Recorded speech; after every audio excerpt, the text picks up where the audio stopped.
내가 너를 영원히 내 머리 지키는 자를 삼으리라 하니라. 아멘. 자리에 앉아주시기 바랍니다.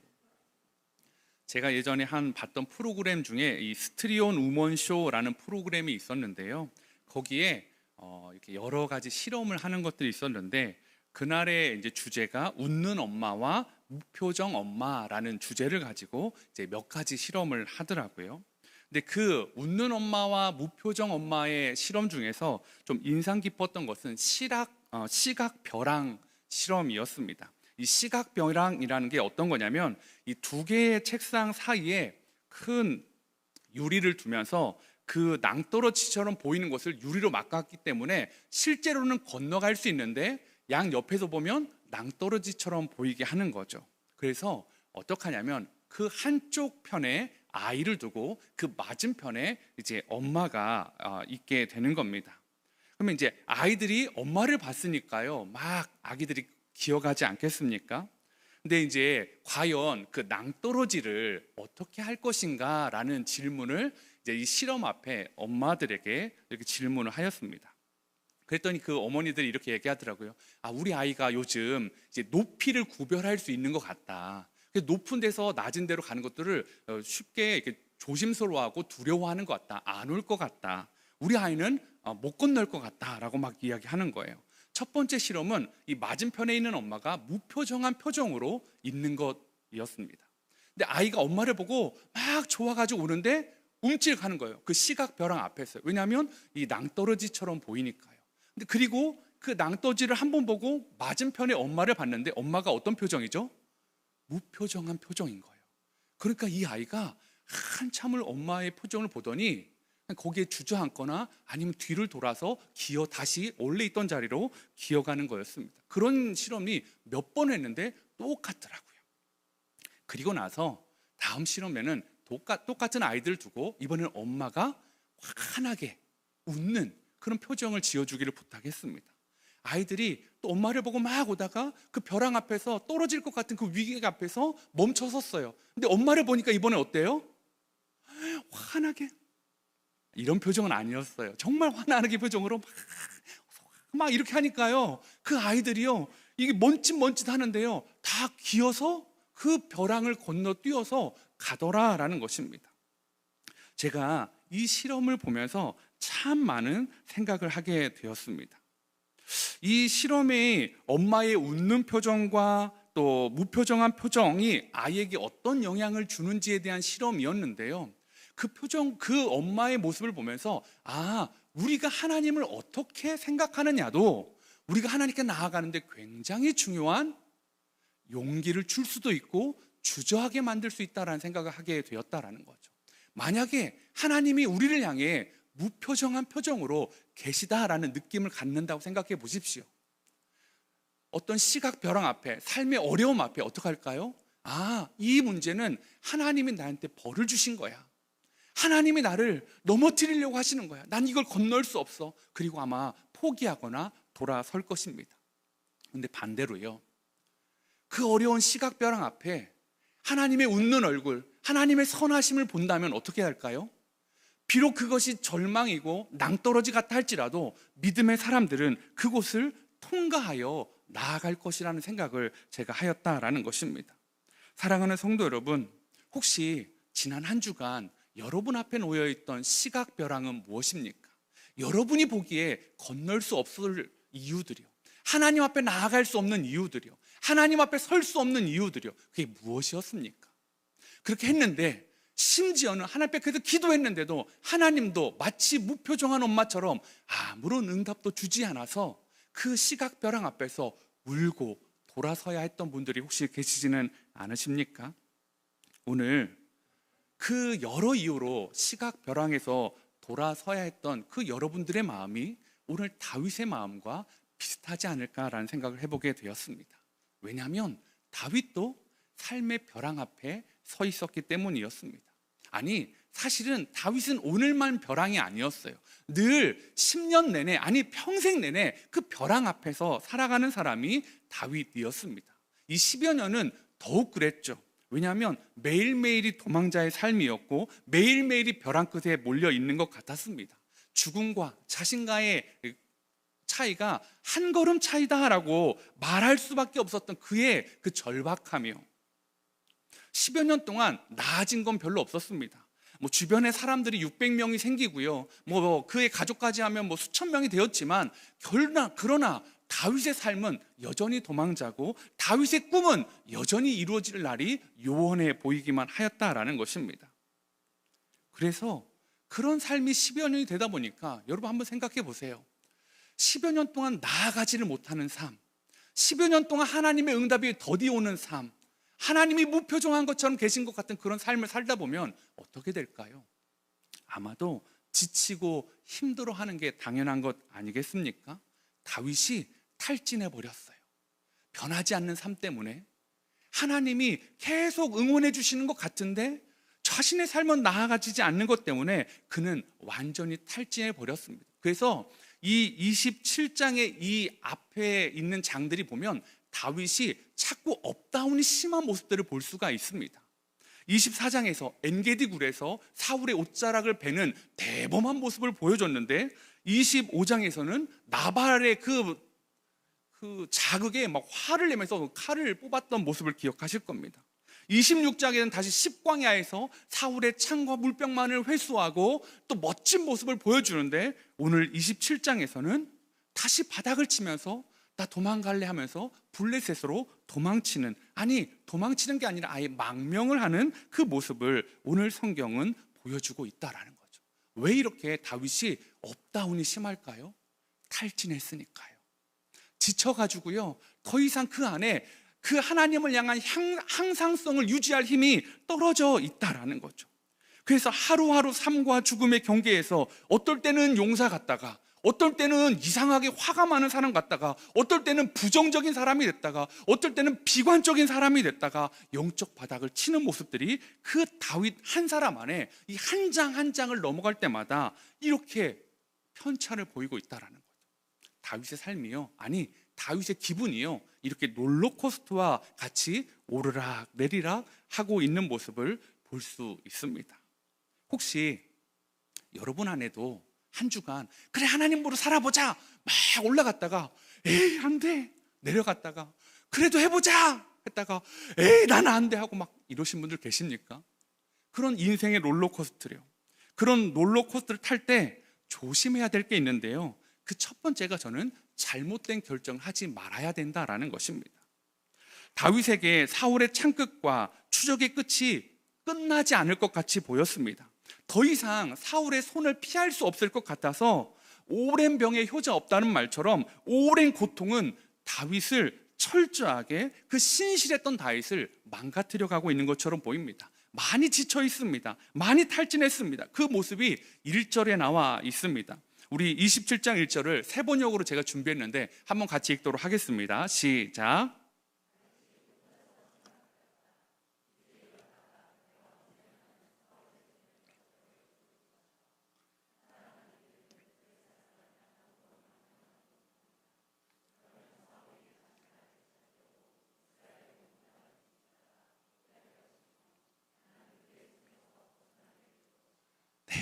그 벼랑 끝에서 다윗이 발견한 유일한 피난처가 있어요. 유일한 길이 있어요. 뭡니까?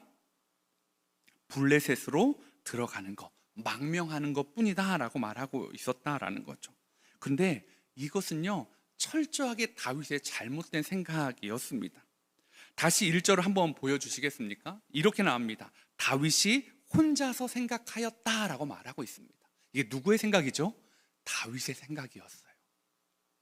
지금까지는 다윗은 혼자 생각하지 않았어요. 누구랑 같이 생각했죠? 하나님과 함께 생각하고 하나님께 묻는 것을 통해서 상황을 해석했는데 지금은 다윗이 혼자 생각해서 내린 결정이 이제 이러다가 내가 언젠가는 사울의 손에 붙잡혀 죽을 것이다. 살아나는 길은 블레셋 사람의 땅으로 망명하는 것뿐이다 라고 말하고 있다라는 거죠. 이게 철저히 이 혼자만의 생각이 잘못된 결정을 하게 만들었다라는 거죠.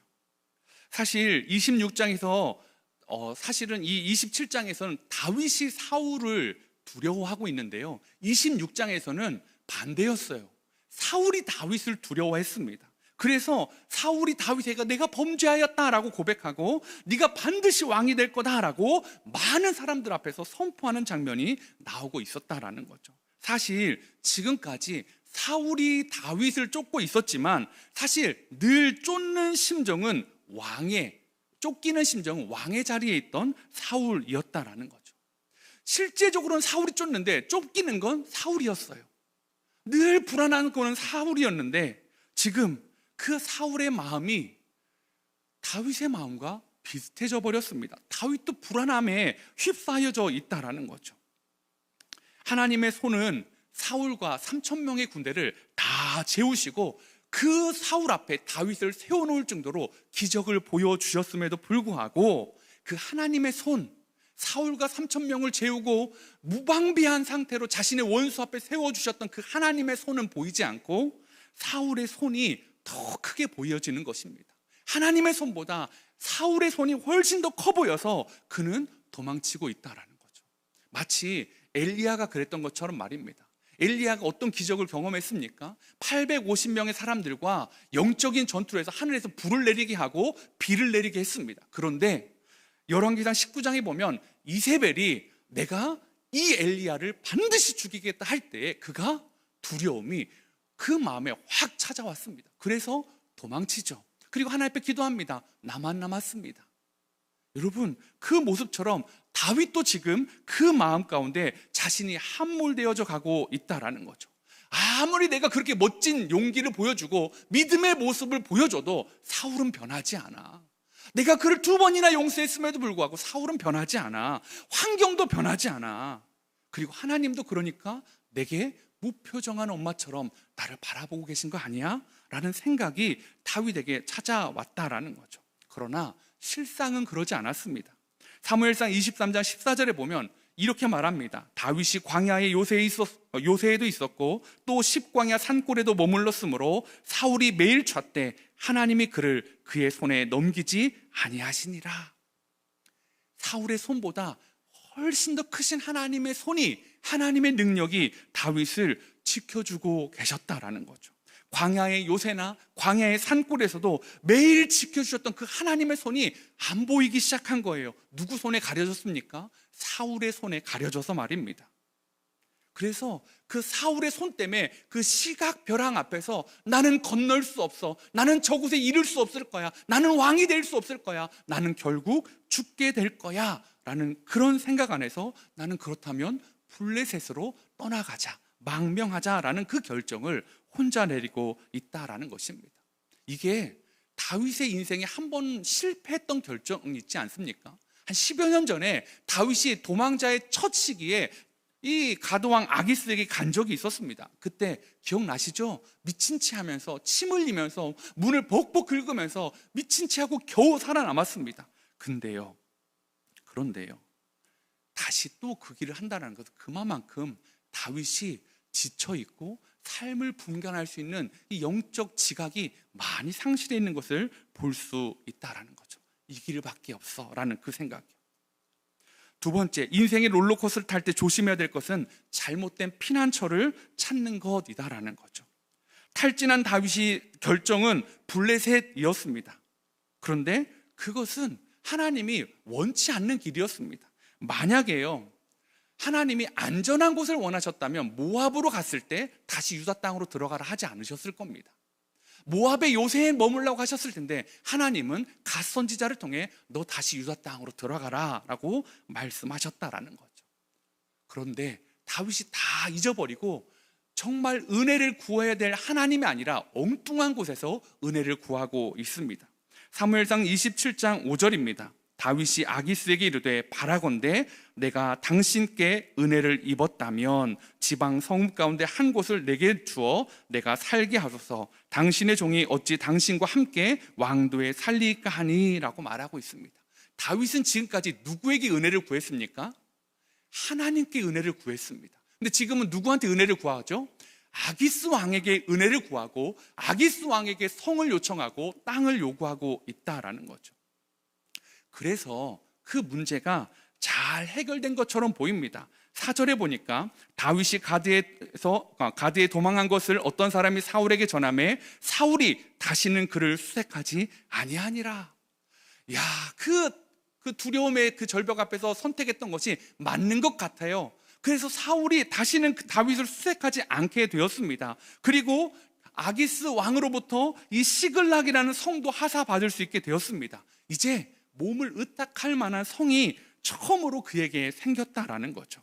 그리고 이 아기스 왕의 환심을 사고 그 성을 유지하기 위해서 다윗이 한 것은 오늘 말씀에 보니까 블레셋 남부에 있었던 그술 사람, 기르스 사람, 아말렉 사람들을 쳐서 가축과 재물을 빼앗아서 아기스 왕에게 조공을 바치는 것이었습니다.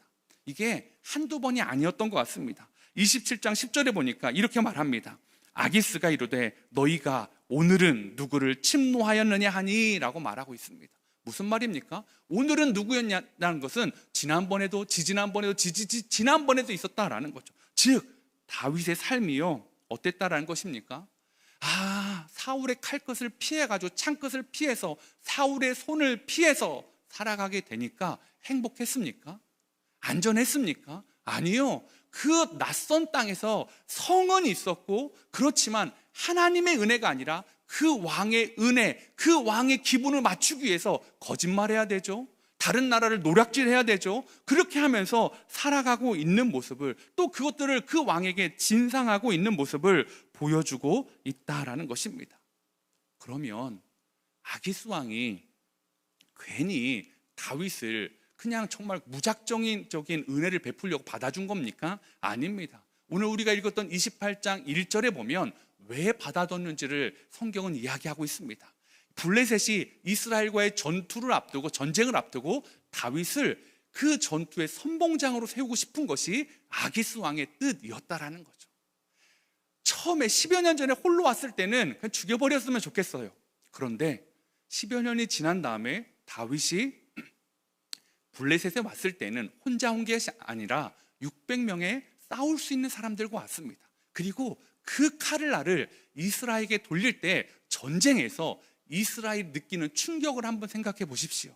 동족이 맨 앞에서, 그리고 블레셋의 전쟁 영웅이 블레셋의 군사가 되어서 이스라엘을 공격하는 것을 생각해 보십시오. 아기스는 그냥 은혜를 베풀지 않습니다. 다 계획이 있었습니다. 아기스의 생각과 다윗의 생각이 이렇게 차이가 있다라는 거죠. 아기스 왕은 그냥 다윗을 이용하는 한 사람이었습니다. 그냥 다윗을 이용하고 싶은 또 다른 사울이 아기스였습니다. 왜요? 세상의 법칙이 그렇기 때문입니다. 세상은 그런 무조건적인 은혜를 우리에게 베풀어 주지 않습니다. 거저주지 않습니다. 그런 곳에서 다윗이 은혜를 구한다라는 것은 무언가를 그도 대가를 지불해야 한다라는 것입니다. 그러나 이 모습이 저는 왠지 믿지가 않습니다. 아니, 이 모습이 잘 이해가 되기까지도 합니다. 왜냐고요? 우리 안에도 이 잘못된 피난처를 찾아서 은혜를 구하고 안전을 확보하려는 그 마음들이 있지 않습니까?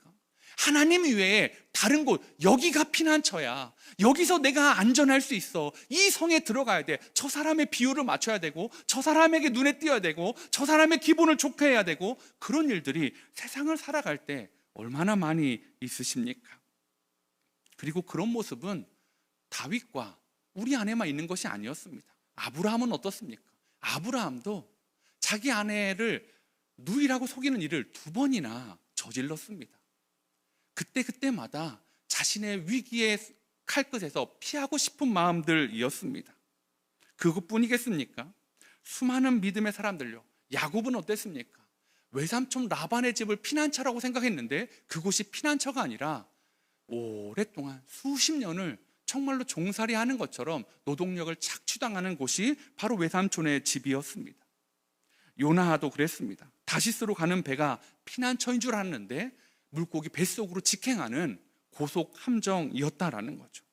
사랑하는 성도 여러분, 이스라엘의 수많은 왕들이 하나님의 피난처가 아니라 애굽을, 바벨론을, 다른 나라들을 피난처로 삼으려고 했다가 그 나라들이, 왕들이 망해가는 것을 우리는 열왕기서를 통해서 잘 알 수 있다라는 것입니다. 그렇다면 여러분, 하나님을 피난처로 삼지 않고 다른 곳에서 진정한 안식을 누렸던 사람을 한번 있는지 생각해 보십시오. 하나님이 아닌 다른 곳에서 성경의 어떤 인물이 진정한 샬롬의 은혜를 누리고 있었습니까? 아무도 없습니다. 다윗은 시글락에서 안식을 누리기 위해 아까 말씀드렸던 것처럼 수많은 거짓말과 그 전쟁을 해야 됐다라는 거죠. 다윗은 샬롬을 찾아 블레셋에 갔으나 그곳에 진정한 샬롬은 없었습니다. 누구에게서 샬롬을 원했기 때문입니까? 아기스 왕에게서 샬롬을 달라고 요구했기 때문입니다. 그런데 다윗의 샬롬은 하나님이 주시는 것이었다라는 거죠. 광야에 있을 때, 헤레스풀에 있을 때, 어느 곳에 있든지 하나님이 함께 하실 때 다윗은 샬롬이었습니다. 그런데 안전한 성이 있음에도 불구하고, 사울의 창끝이 사라졌음에도 불구하고 그곳은 샬롬의 장소가 아니었다라는 것입니다. 사랑하는 성도 여러분, 여러분은 어디서 샬롬을 얻기를 원하십니까? 여러분이 지금 원하시는 그 샬롬, 평안을 어디서 바라고 원하고 추구하고 있으십니까? 한 목사님이 이 부분을 설명해서 한 책에서 이런 얘기를 하시더라고요. 구약학자들이 이 다윗이 이 시글락에 있은 지가 16개월이라고 성경에 나오지 않습니까? 이 16개월 동안 다윗이 하나님을 찬양한 시편이 거의 없다라는 거예요. 광야에서는 하나님을 찬양했어요. 위기의 순간에는 하나님께 감사하고 찬양하는 그 놀라운 은혜의 고백들이 막 쏟아졌어요. 근데 가장 안전한 성에 있을 때에, 가장 사울의 칼끝이 없었던 그때에는 하나님을 찬양하는 시편을 짓지 않고 있는 그 다윗의 모습이 무엇을 보여줄까요? 안전한데 영혼이 말라가고 있습니다. 안전한데 잘못된 곳에서 안정을 누리다 보니까 그의 영혼이 죽어가고 있는 모습을 오늘 성경이 말해주고 있다라는 것입니다. 오늘 저와 여러분이요, 이 거짓 은혜, 거짓 평화, 그 아기스가 주는 그 은혜를 혹시 목마라 하고 있다면 오늘 그곳에서 떠나서 하나님이 있는 그 은혜의 자리로 나아가길 원합니다. 시편 34편 8절이 이렇게 말합니다. 10여 년 전에 블레셋에서 도망 올 때 다윗이 고백했던 겁니다. 너희는 여호와의 선하심을 맛보아 알지어다. 그에게 피하는 자는 복이 있도다. 이걸 이렇게 다윗이 손수 지어서 하나님께 고백했음에도 불구하고 10여 년이 지난 다음에 그 고백이 무색할 만큼 하나님께 피하는 자가 아니라 다시 아기스에게 피하는 사람이 되어버렸습니다. 오늘 저와 여러분이 하나님을 피난처로 삼는 자, 하나님께 피하는 자, 하나님의 날개 아래 거하는 자, 그 안에서 샬롬을 누리는 저와 여러분 되시기를 소망해 봅니다. 혹시 그렇게 하고 싶은데 너무 많이 다윗처럼 탈진되어 있는 성도님들 계십니까? 오늘 그런 분들에게 아마 어쩌면 세상이 하나님보다 더 커 보일 것 같습니다. 오늘 다윗이 그랬던 것처럼 말입니다. 그때 다윗이 줬던 해결책 첫 번째는요, 하나님의 말씀에 시선을 고정하라라는 것입니다. 다윗은 하나님보다 세상이 훨씬 더 커 보였을 때 아기스 왕에게 시선을 고정하였습니다. 아기스 왕을 의지했던 거죠. 그래서 아기스의 환심을 얻고 싶었고, 아기스의 말이 정말로 자신에게 중요해서 그 거짓말을 일삼는 삶을 살았는데, 그러다 보니까 하나님의 말씀을 붙잡는 삶에서 멀어지고 있다라는 것입니다. 사랑하는 성도 여러분, 제가 오늘 이 말씀을 보면서 한 장면이 교묘하게 교차되는 생각을 하게 되었습니다.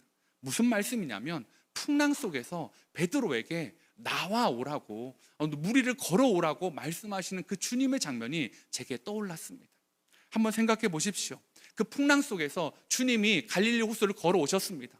베드로가 주님이시거든 나로 명하여 이 물 위를 걷게 하여 주십시오라 할 때 주님이 뭐라고 하십니까? 오라라고 말씀하십니다. 베드로가 그 주님을 의지하고 말씀을 의지하여 하나님 예수님께 시선을 고정하고 나아갈 때는요, 몇 발자국 물 위를 걸었습니다. 기적을 경험했습니다. 그런데요, 조만간 몇 걸음 못 가서 어떻게 됐습니까? 마태복음 14장 30절에 보니까 바람을 보고 무서워 빠져가는지라 소리질러 이르되 주여 나를 구원하소서 하니라고 말하고 있습니다.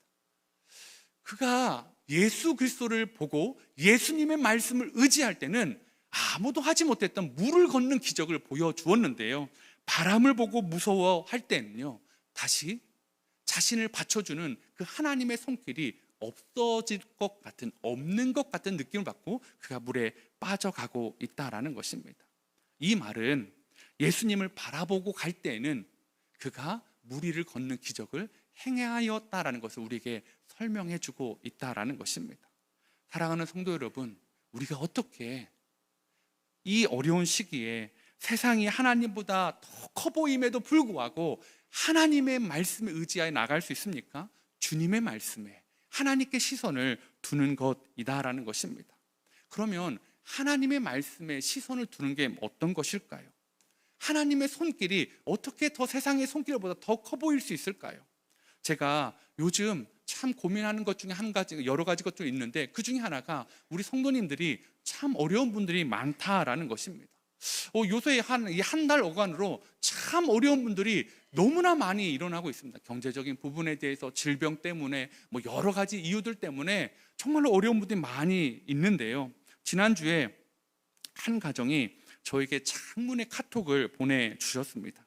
근데 이 가정의 이 풍랑이 너무 오랫동안 매섭게 불어오는 시간들을 이 가정이 겪어야만 했습니다. 이 남편분이 있는데요, 이 남편 성도님이 공황장애가 있으세요. 그래서 잘 다니는 직장도 그만두셔야만 했습니다. 그러면서 이제 아내가 일을 하셔야 되겠죠. 이제 아내 집사님 일을 하시는데요, 아버님도 아프시고 남편도 일을 할 수 없고, 그리고 아이까지도, 이제 아이가 여럿이 있었는데 또 그 중에 한 아이는 또 수면 치료를 또 받아야 되다 보니까 너무 정신이 없는 거예요. 비용적인 부분이나 시간적인 부분이나 너무너무 힘든 거예요. 근데 그 시간들이 오래 되다 보니까 막 많이 탈진해 있었어요. 그러다가 최근에 남편분이 또 일할 수 있는, 일주일에 한 2번 정도 잠깐 일할 수 있는 걸 보면서 이분이 기적을 경험한 거예요. 이분에게는 이 공황장애에 있는 남편이 일한다? 사람들 앞에서 일한다라는 건 기적이었습니다. 많은 사람들의 기도와 많은 사람의 도움으로 배려를 받아서 일할 수 있어서 너무너무 기뻐하시더라고요. 근데 그게 불과 얼마 전이었어요. 그런데 이 치과에 갔는데 이 그 아이 중에 한 명이 이 잇몸 안에 물혹이 있다라는 거예요. 그래서 영구치가 물혹 때문에 나오지도 못하고, 그리고 나온다 할지라도 그 물혹에 있어서 뿌리를 내리지 못해서 이가 완전히 엉망이 되고 이게 어려움을 겪을 거라는 그 진단을 받게 되었다라는 거죠. 그래서 카톡을 보내준대요. 그 검사 결과와 앞으로의 그 진료 과정들을 설명하는데 그 듣는 것만 2시간이 걸렸대요. 생각해 보세요, 여러분. 2시간 동안 절망적인 얘기만, 의사분들이 최악의 경우들 이야기하지 않겠습니까? 계속 듣는데 공황장애 남편과 그 아내와 그 아이가 듣는데 얼마나 이분의 마음이 힘든지요. 그래서 갔다 와가지고 제가 좀 병원 다녀오시면 좀 연락을 주십시오 했기 때문에 긴 카톡을, 자신도 이해할 수 없는 수술의 방법과 기간들을 놓고 그래도 잊어버릴까봐 그래서 목사님한테 알려줘야지 하고 그것들 길게 적어서 보내주신 거예요. 저도 그걸 봤는데도 이게 어떻게 수술을 하고 어떤 기간이 걸린다, 오래 걸리는 것 같고 심각한 것 같은데, 그래서 전화를 드려봤습니다. 그런데 힘들더라고요. 길게는 4년, 이 교정과 또 여러 가지 또 치료들을 병행해야 되는데, 이분이 저한테 해주신 말씀이 이거였습니다. 목사님, 그래도 늘 잘 지내왔잖아요. 이번에도 그럴 거예요. 그냥 그렇게 하고 넘어갔으면 좀 마음이 편했을 텐데, 이분이 그렇게 뒤에다 이렇게 하는 거예요. 그런데 늘 그렇지만 과정은 힘들잖아요. 여러분, 이분은 아시는 거예요. 잘 될 건 알아요. 하나님이 도와주실 것도 알아요. 매번 하나님이 살아갈 만큼 숨통을 조금씩만 열어주셨어요. 그 하나님의 때로는 매정하기도 하고 때로는 하나님이 원망스럽게 됐지만 하나님이 살아가게 해주셨다는 거 알아요. 그런데 늘 그렇지만 그 과정은 힘들다라는 거, 또 자신이 이것들을 견뎌야 된다는 거, 남편과 아이와 또 다른 아이와 아버지를 돌아는 병원 순리하는 것만으로, 병원을 스케줄 짜는 것만으로도 너무 지치고 벅차고 힘들다라는 것을 알고 있는 거예요. 이 아이가요, 이 아이 셋 중에서 제일 그래도 사람의 감정에 제일 예민한 아이여서 그 의사가 막 하는 얘기를 듣고 엄마 아빠가 힘들어하는 그 표정을 보고 이 아이가 마음이 힘들어서 이렇게 이야기했다고 합니다. 왜 나한테만 이런 일이 벌어지는 거예요? 그 아이의 그 질문을 들었을 때 어머니의 마음이 어떻겠습니까? 근데 이 집사님이 마음을 추스리고 이렇게 이야기해 줬답니다. 너를 위해 기도해 주시는 분이 참 많아. 잘 될 거야. 근데 그렇게 말해놓고요, 정신이 번쩍 드신 거예요. 내가 이 말이, 이 입술에 선포된 말이 진짜 될 거라는 믿음을 가지고 기도해야 되겠다. 그냥 위로하기 위해서 널 위해 기도하는 분이 많아. 잘 될 거야. 아이한테 위로해 주려고 하는 말이 아니야. 하나님, 이 말이 그렇게 되길 믿습니다. 이 말대로 이루어질 걸 믿습니다. 아멘. 여러분, 그렇게 하는 겁니다. 이 아이가요, 그러면서 좋아하는 거, 수술이 성경학교 다음인 거예요. 나 성경학교 갈 수 있네? 여러분, 이 아이에게 앞으로 있는 일보다 성경학교 오는 게 뭐가 그렇게 하겠어요? 아마 저 같았으면 나 성경학교 안 가. 나 그 다음 날 수술해야 되는데 왜 가야 돼? 한 4년을 해야 되고 수술을 여러 차례 해야 되고 알지도 못하는 일들을 아마 그렇게 해야 될 텐데, 이 아이는 그걸 좋아하더라고요. 사랑하는 성도 여러분, 이 가정뿐만이겠습니까? 이 가정에만 있는 이야기입니까? 여러분 가정에 있는 풍랑은 어떻습니까? 여러분이 겪고 있는 풍랑은 어떻습니까? 녹록하시던가요? 견딜만 하시던가요? 늘 그렇지만 과정은 힘들잖아요. 하나님이 해주실 거 믿지만 그 과정을, 그 풍랑을 견뎌야 되는 여러분을, 주님이 나와 함께 하심을 참아내야 하는 그 여러분의 시간은 힘들고 고통 아닙니까? 이분이 카톡의 맨 마지막에 남겨주신 말이 이거였습니다. 저희 가정 가운데 슬픔과 무기력이 잠식되지 않길 기도 부탁드립니다. 사랑하는 성도 여러분, 여러분의 풍랑 가운데 여러분이 슬픔과 무기력 가운데 잠식되지 않기를 부족한 이 목사가 기도하겠습니다. 다 알 수는 없지만, 여러분의 삶이 얼마나 힘들고 여러분이 그 견뎌야 되는 그 고통을 다 알 수는 없지만, 그냥 강단에서 새벽에, 저녁에 일하다가 생각나는 성도님의 이름을 부르며, 주여, 주님, 그 성도님을 좀 살려주십시오. 주님, 그 성도님은 너무 힘듭니다. 그런 성도들이 너무 많아요. 여러분, 저는 우리 성도님들이 그 환경이 아니라 하나님께 시선을 고정하고 하나님의 말씀을 붙잡고, 아멘, 주님 그 말씀이 제게, 하나님 그냥 입술에 터져 나오는 게 아니라 이 아이에게 이루어질 걸 저는 믿습니다. 내가 믿습니다. 내 입에 들리는 대로 내가 행하리라는 그 말씀을 믿습니다. 하나님 잘 될 줄 믿습니다. 하나님이 함께 하실 줄 믿습니다 라고 고백하는 그분의 간절한 기도가 이루어질 줄 믿습니다. 사랑하는 성도 여러분, 세상이 하나님보다 더 커 보이시나요?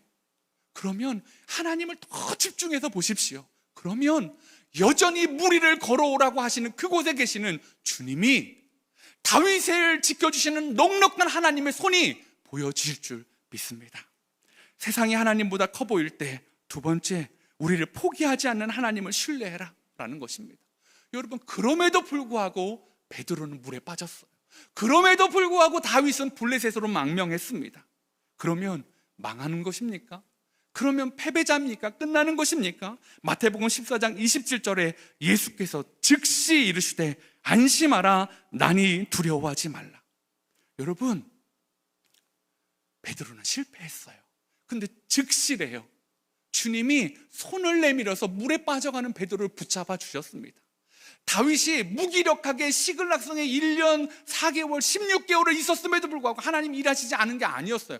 하나님이 다윗을 그냥 방치해 두신 것 같았는데 아니었습니다. 사무엘상 27장 6절에 보니까 아기스가 그날의 시글락을 그에게 주었으므로 시글락이 오늘까지 유다 왕에게 속하니라. 여호수아가 땅을 분배하고 그 당원 차지하지 못했던 이 시글락성을 다윗이 도망쳤는데, 사울의 창이 손에서 두려워서 도망쳤는데 의도치 않게 그곳에 갔고 그곳을 얻었고, 하나님이 그 땅을 지금까지 이 유다 왕에게 속하게 하시는 일들을 하고 계시다라는 것입니다. 여러분, 우리 힘으로 안 될 때 참 많이 있습니다.